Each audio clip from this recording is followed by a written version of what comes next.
ଗପଟିର ନାମ ଗର୍ବ ଖର୍ବ ହୁଏ। ଗାଁ ମୁଣ୍ଡରେ ପୋଖରୀଟିଏ। ପୋଖରୀ କୂଳରେ ସାରୁ ଗଛ ଗୁଡ଼ିଏ ଥାଏ।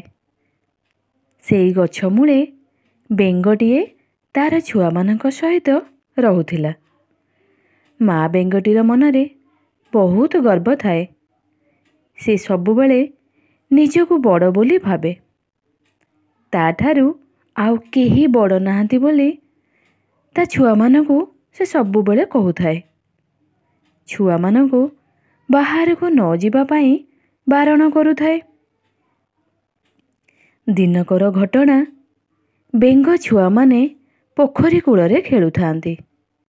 ଷଣ୍ଢଟିଏ ପାଣି ପିଇବ ବୋଲି ପୋଖରୀକୁ ଆସିଲା। ଷଣ୍ଢକୁ ଦେଖି ବେଙ୍ଗ ଛୁଆମାନେ ଡରିଗଲେ। ସାରୁ ଗଛ ମୂଳେ ଲୁଚିଗଲେ। ସେମାନେ ଭୟରେ ଥରିବାକୁ ଲାଗିଲେ। କାରଣ ଏତେ ବଡ଼ ଜୀବଟାଏ ଆଗରୁ କେବେ ବି ଦେଖିନାହାନ୍ତି। ଷଣ୍ଢଟି ପାଣି ପିଇ ଚାଲିଗଲା। କିଛି ସମୟ ପରେ ମା ବେଙ୍ଗ ଆସିଲା।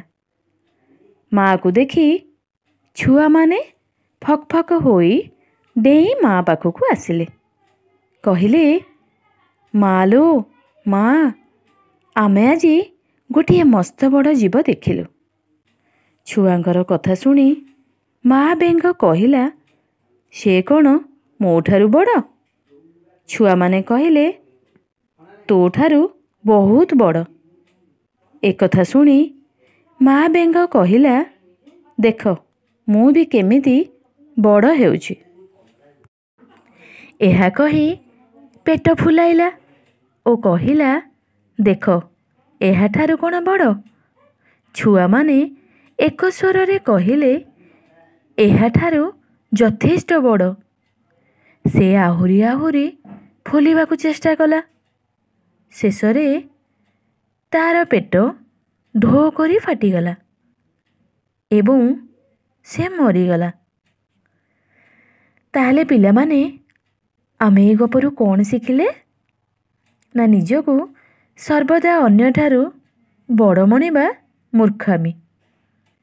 ଗର୍ବ କଲେ ଖର୍ବ ହୁଏ।